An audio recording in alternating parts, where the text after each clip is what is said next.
Praise the lord. మన ప్రభు అయిన యేసుక్రీస్తు శ్రేష్టమైన నామంలో ప్రియ సహోదరి సహోదరులందరికీ శుభోదయం. ఈరోజు జీవాహారము కీర్తనలు 34వ కీర్తన 13వ వచనము. చెడ్డ మాటలు పలకకుండా నీ నాలుకను, కపటమైన మాటలు పలకకుండా నీ పెదవులను కాచుకొనుము. Keep the tongue from evil and the lips from speaking good. ప్రియ సహోదరి సహోదరులారా, మనము చిన్నప్పటి నుంచి మనం ఎంత బాగా నేర్చుకున్నది, సండే స్కూల్ పిల్లలకు కూడా మనం ఎంతో బాగా నేర్పించదగిన మాట ఏమైందంటే, అబద్ధములాడు పెదవులు యెహోవాకు హేయములని. కనుక అబద్ధములాడటము, చెడ్డ మాటలు మాట్లాడటము, కపటమైన మాటలు మాట్లాడటము, ఇవన్నీ కూడా ఒక క్రైస్తవునికి హేయకరమైనవి. నీవు ఆ విధంగా చేసినట్లయితే ఒక క్రైస్తవునిగా మరలా ప్రభువును సిలువేస్తున్నావని అర్థము. నీ యొక్క హృదయము ఏం ఆలోచిస్తుందో నీ నోరు అదే మాట్లాడుతుంది. కొంతమంది కోపంలో మాట్లాడ్డాము, నిజంగా నా ఉద్దేశము అది కాదు, ఆ విధంగా మాట్లాడాలని అనుకోలేదు అని మాట్లాడిన తర్వాత మళ్ళీ నచ్చజెప్పడానికి ప్రయత్నం చేస్తూ ఉంటారు. కానీ నీ హృదయంలో ఏమైతే నువ్వు అనుకుంటావో అదే నీ నోటి ద్వారా, నీ మాటల ద్వారా బయటకు వస్తుందని వాక్యం సెలవిస్తుంది. ఈరోజు అనేకులు ఇచ్చిన మాట వల్ల, వారు ఇచ్చినటువంటి ప్రామిస్ వల్ల ఇబ్బందులు పడుతూ ఉన్నారు, అపాయంలో చిక్కుకుంటూ ఉన్నారు. మనుషులు మాట ఇచ్చి నెరవేర్చరు, తప్పుతారు. కానీ నువ్వు ఏ ఉద్దేశంతో మాట్లాడినావో అవన్నీ కూడా దేవుడు వింటున్నాడని జ్ఞాపకం ఉంచుకోవాలి. ఒక ఆపదలో ఉన్న వ్యక్తికి సహాయము చేస్తానని మాట ఇచ్చి తప్పకూడదు. నీ యొక్క రక్త సంబంధికి మొహము చాటు చేయకూడదు.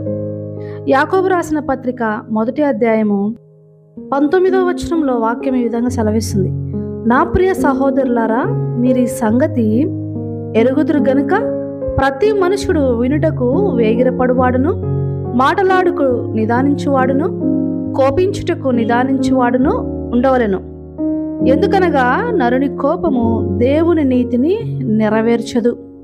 అందుచేత సమస్త కల్మషమును, విర్రవీగుచున్న దుష్టత్వమును మాని లోపట నాటబడిన మీ ఆత్మలను రక్షించుటకు శక్తిగల వాక్యమును సాత్వికముతో అంగీకరించుడి అని. స్తోత్రం కలుగును గాక దేవాది దేవునికి. ఇంత గొప్ప వాగ్దానములను, వాక్యములను దేవుడు మన కళ్ళ ఎదుట వచ్చిన తర్వాత మనము ఏ విధంగా మన నేటిని కళ్ళెము వేయకుండా ఆపగలము? సమస్తము స్వాధీనపరుచుకున్నట కంటే మనిషి తన సొంత నాలుకను స్వాధీనపరుచుకున్నట ఎంతో ముఖ్యమని వాక్యం సెలవిస్తుంది. యాకోబు రాసిన పత్రిక 1వ అధ్యాయము 26వ వచనంలో, ఎవడైనను నోటికి కళ్ళెము పెట్టుకొనక తన హృదయమును మోసపరుచుకొనుచు భక్తిగల వాడనని అనుకొనిన ఎడల వాని భక్తి వ్యర్థమే అని. నిజం కదా? అనేక మంది భక్తిగల వారం అనుకుంటూనే చర్చిలకు వెళ్తూనే చర్చిలో కూడా చాలా మోసకరమైన మాటలు, వ్యర్థమైన మాటలు, ఇరువురి మధ్య ప్రేమ ఐక్యతను చెడగొట్టే మాటలు, ఎదుటివారి హృదయంలో విషము నింపే మాటలు మాట్లాడుతూ ఉంటారు. ఈ విన్నవారు మాత్రం అది తెలుసుకొనకుండా వారి యొక్క జీవితములను పాడు చేసుకుంటారు. నిజముగా దేవుడు నీకు నువ్వు తప్పు చేసుకున్నా, ద్రోహం చేసుకున్నా పట్టించుకోడేమో, కానీ ఇతరులకు నువ్వు ద్రోహం చేసే మాటలు మాట్లాడి ఇతరుల బ్రతుకులను పాడు చేసేవాడివైతే దేవుడు చూస్తున్నాడు. ఆయన త్రాసు చాలా న్యాయమైనది.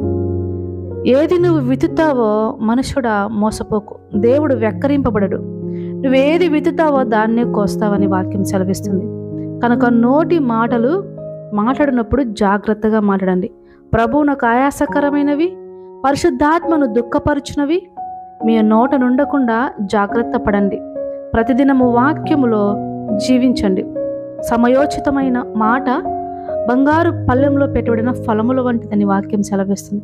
ఒకరి నోటి ఫలము చేత వాడు జీవిస్తాడని వాక్యం సెలవిస్తున్నది. జీవ మరణములు నాలుక వశం అంటున్నారు ప్రభు. కనుక నీవు జీవమును ప్రకటిస్తున్నావా, లేదా నాశనమును ప్రకటిస్తున్నావా, మరణమును ప్రకటిస్తున్నావా, చెడును ప్రకటిస్తున్నావా? నీవే యోచించుకో. మాట అనున్నది దేవుని స్వభావము. మాటలాడుట అన్నది ప్రభు యొక్క లక్షణము. ప్రభువు మాటతో సమస్త సృష్టిని సృజించాడు.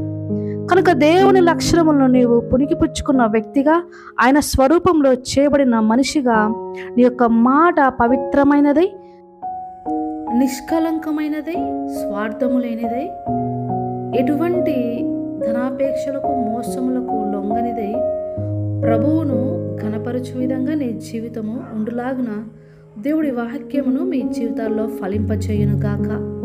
ఆమేన్. కళ్ళు మూసుకొని ప్రార్థనలో ఏకీభవించండి. ప్రార్థన.